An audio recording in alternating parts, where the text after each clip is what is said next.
আসসালামু আলাইকুম ওয়া রাহমাতুল্লাহ। প্রিয় দিনী ভাই বোনেরা, আশা করি আল্লাহ পাকের অশেষ রহমতে আপনারা সকলেই ভালো আছেন, সুস্থ আছেন। আমিও ভালো আছি, সুস্থ আছি, আলহামদুলিল্লাহ। আপনি কি মুসলমান? আপনি কিসের মুসলমান? আপনি তো ফজরের নামাজই পড়েন না। এই আজকের দিনেও দেখা যাবে আপনি এই ফজরের নামাজ আদায় করেননি, অথচ আপনি দাবি করতেছেন আপনি মুসলমান।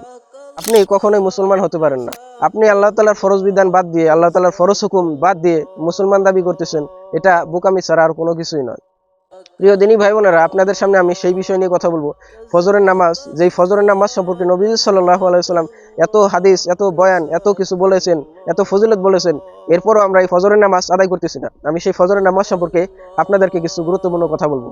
প্রিয় দিনী ভাই বোনেরা, আমি যদি লক্ষ্য করি, আমি যে মসজিদে নামাজ পড়ি অথবা আমাদের আশেপাশে যে মসজিদে রয়েছে, দেখবেন ফজর, জোহর, আসর, মাগরিব, এশা 5 ওয়াক্ত নামাজের মধ্যে সবচেয়ে যে কম মুসল্লি হয় সেটি হচ্ছে ফজরের নামাজ। আর এই ফজরের নামাজ সম্পর্কে নবী সাল্লাল্লাহু আলাইহি ওয়াসাল্লাম বলেছেন যে তোমরা যদি এই ফজরের নামাজের যে ফজিলত রয়েছে, এই ফজিলত সম্পর্কে তোমরা যদি জানতে, তাহলে তোমরা হামাগুড়ি দিয়ে হলেও এই ফজরের ফরজ নামাজগুলো আদায় করতে। অথচ আমরা এই ফজরের নামাজ বাদ দিয়ে অন্যান্য 4 রাকাত নামাজ আদায় করতেছি। তো আমাদের জিন্দগিতে কিভাবে পরিবর্তন আসবে? আল্লাহ তাআলা বলতেছেন 5 ওয়াক্ত নামাজই পড়তে হবে, আর আমরা 4 ওয়াক্ত পড়তেছি। কেউ পড়তেছি 2 ওয়াক্ত, কেউ পড়তেছি 1 ওয়াক্ত, কেউ পড়তেছি 3 ওয়াক্ত, আবার কেউ পড়তেছি না।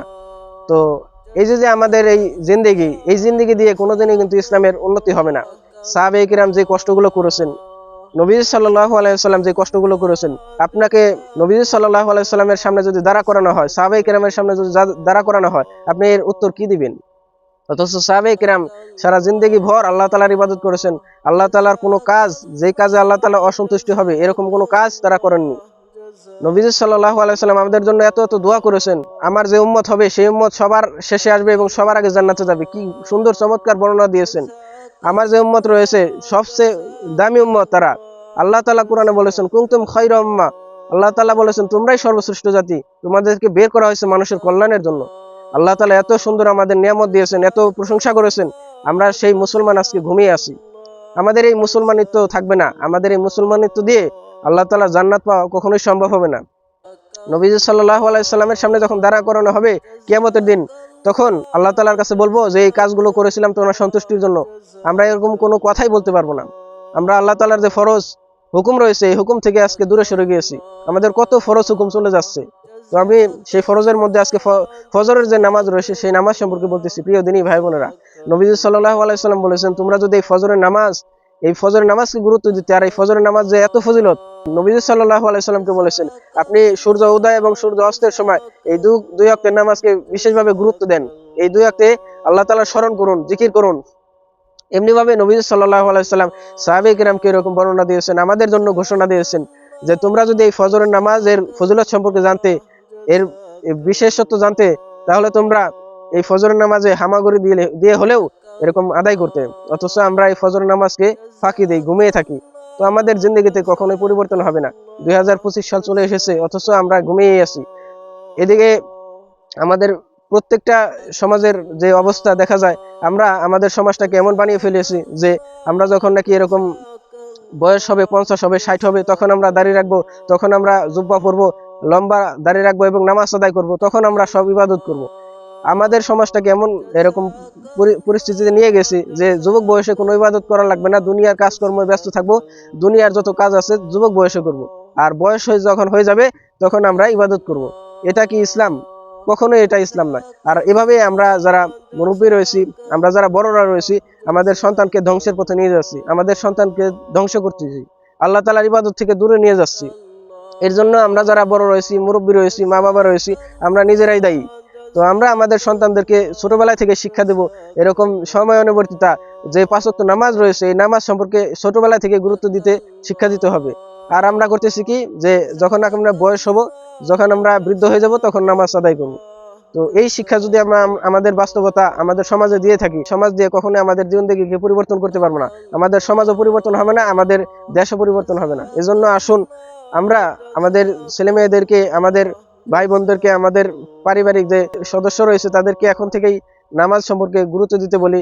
তো আপনাকে যদি বলি যে আপনার যৌবন বয়সটা, আপনার যে ইয়াং বয়সটা, এই বয়সটা যদি আমি বলি আপনাকে এরকম জেলখানায় আবদ্ধ রাখা হোক, এবং যখন নাকি আপনি বৃদ্ধ হবেন তখন আপনাকে বের করে দেওয়া হোক, তখন আপনি যা খুশি তাই করবেন, তাহলে আপনি কি এটা মেনে নেবেন? কখনোই মেনে নেবেন না। আপনার যে যৌবন রয়েছে, যৌবনের বয়স, এই বয়সটাই কিন্তু অত্যন্ত গুরুত্বপূর্ণ। এই বয়সে আপনি যখন যা ইচ্ছা তাই করতে পারবেন। আল্লাহ তাআলা এই বয়সে আপনাকে এমন ক্ষমতা দিয়েছেন, এমন পাওয়ার দিয়েছেন, এই বয়সে আপনি যখন যা খুশি তাই করতে পারবেন। আর এই বয়সের ইবাদত আল্লাহ তাআলার কাছে অনেক প্রিয়।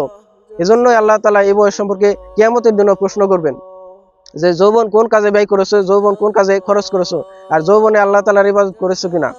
এজন্য আসুন যৌবনটাকে আল্লাহ তাআলার ইবাদতে লাগাই।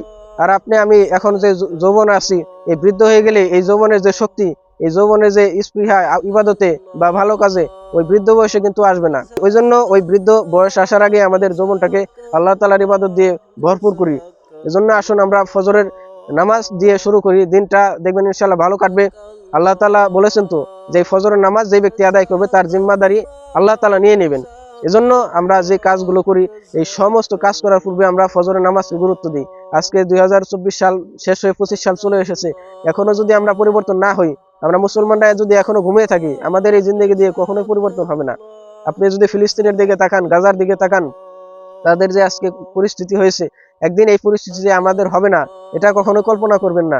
আমাদেরও এই পরিস্থিতি আসতে পারে। এজন্য আসুন আল্লাহ তাআলার ইবাদত দিয়ে আল্লাহ তাআলার কাছে সাহায্য চাই, আল্লাহ তাআলার বেশি বেশি ইবাদত করি, আর ফজরের নামাজকে বেশি বেশি গুরুত্ব দেই। নবী সাল্লাল্লাহু আলাইহি ওয়াসাল্লাম ফজরের নামাজকে গুরুত্ব দিতে বলেছেন, আমরা সেইভাবে ফজরের নামাজকে গুরুত্ব দিই। তো আজ এই পর্যন্তই, সকলেই ভালো থাকবেন। আমি ফজরের নামাজ সম্পর্কে আপনাদের কিছু গুরুত্বপূর্ণ কথা বললাম, কারণ ফজরের নামাজ এমন গুরুত্বপূর্ণ যে নামাজ সম্পর্কে নবী সাল্লাল্লাহু আলাইহি ওয়াসাল্লাম অনেক বয়ান করেছেন।